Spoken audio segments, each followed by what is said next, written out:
So I'm gonna tell you a story real quick while I wait for my friend to get here. We're gonna go for a quick ride.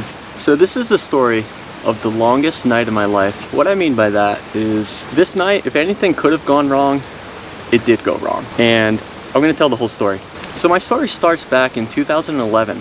I had just graduated high school. When I graduated high school, I didn't know exactly what I wanted to do. This is very much in the invincible, dumb, young teenager syndrome phase of my life. You know, I think we all went through that phase where we're young and we feel invincible. I never thought in a million years I would ever come across anything bad.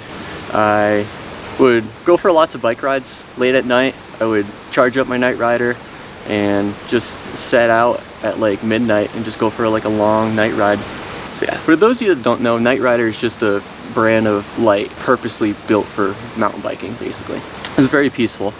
I always enjoyed having the light just illuminating the single track and just the little bit of eeriness that you never know what's out in the woods with you. And it was just always a lot of fun. So one night, I'm off on a pretty decent long ride. It was probably gonna be about a 25-mile ride, all said and done, round trip when I got back. It's a good ride. So about halfway through this ride, everything's going well, and I'm about as far away from the start of my ride as I could be, and I get a flat. This is probably at like 2 a.m., 1 a.m., 1:30, something like that. Really, really early in the morning. And so I get a flat. I'm like, that's not, you know, not a big deal. I'll switch it out. I got a spare tube. I got a pump. I'll just swap that tube out, throw some air in it, and I'm good to go. So I throw the tube in, and sure enough, the replacement tube I had was flat. I had a hole in it, so that didn't hold air. So here I am, 12 miles from home, and I can't ride my bike. I don't know if your phone has ever done this thing where it says it has like 30% battery left or 40% battery left or what have you. I went to use my phone to call someone to see if they can give me a ride, and my phone just instantly died. Like my battery went from 30% to 0 and it just died. At that point, I was like, all right, I guess I'm walking home from here. To avoid backtracking, I kind of took this like back road shortcut. And this is why you always trust your gut, because every bone in my body was telling me, don't go that back road way. Just go the main road, just go the long way, don't take the shortcut and go that way. Don't bother with this back road. For some reason, that was like screaming inside of me, and I just suppressed it. I didn't listen to it at all. And then I found out why. And so I'm walking down this road, and there's like a long straightaway, and I can see this guy approaching me, and I'm on the correct side of the road for a pedestrian. I'm walking against traffic, and this guy is also a pedestrian, but he's walking on the wrong side of the road. He's walking with traffic, so we're on the same side of the road, and we cross paths. This guy there was something that didn't sit right with me. He was really in a hurry, but he was also like very questioning. Like, did you see anyone over there? Or did you see this? It was kind of odd. It was a little weird.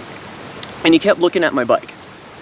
And he did say like, oh, you got a flat. That stinks.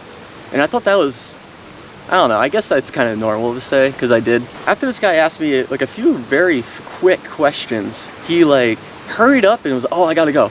And all of a sudden he was in a rush. I'm like, that's kind of weird. And so I continue walking, and I probably went a half mile at this point from when I saw that guy, and I got back out into that main road now, and I'm just on this main road for probably like 11 miles now, because I saw that guy within the first like mile. So I'm on this road for just like a while now, and I'm just walking. I'm just pushing my bike and just walking home. I'm walking against traffic, and I can see this car approaching from really far away. This is like another long straightaway. As it gets closer, it's slowing down. I'm like, damn, this is kind of weird. Why is this car slowing down? And then it hit me. This is a cop. And I only knew that because he threw his lights on in sirens, and he stopped me. And I'm thinking, oh, great. Now I'm getting like arrested for something I didn't even do. Or something, I don't know. I'm like getting in trouble for something. That was just like immediately what I thought. That was my initial reaction. I'm just like, great, what am I getting busted for now? Like, what am I doing wrong? He puts the spot, like the police spotlight that they have in their mirror, he puts that on me first, and he gets out of the car really fast and approaches me, and I thought that was really strange. In the moment, I was really confused. This guy comes up to me. It was almost like once he saw me, he kind of relaxed a little bit, and he was asking me, he's like, have you seen anyone? We're looking for this guy. He's running from us. And so I immediately told him, yeah, I saw this guy over on this little side road here, and he was acting kind of strange. And so I told the police exactly what happened, and I'll never forget it. I shit you not. After I told the cop everything, the cop told me, "Thank you so much. We've been looking for this guy for a few days now. He's been wanted for attempted murder." So here I am, in the middle of nowhere, pushing my bike home. I've just ratted out on this attempted murderer, and now he's like on the loose, and I'm just walking home. I ended up walking the entire way home completely fine, but I will never forget that night, because you just never know who you're gonna run into. So be nice to every single person you meet, and really trust your gut, because you have that sense for a reason. But yeah, could not believe that one. To this day, I still think that flat tire saved me from getting my bike stolen, or possibly even worse. I ended up getting home. I made it home at about 6 a.m. and at this time, my mom was just getting up and leaving for work, and she looks at me and she's like, "Where have you been?" And I'm like, "You are never gonna believe the night I've had." Thank you everyone for listening. I really do enjoy telling these stories that I've experienced.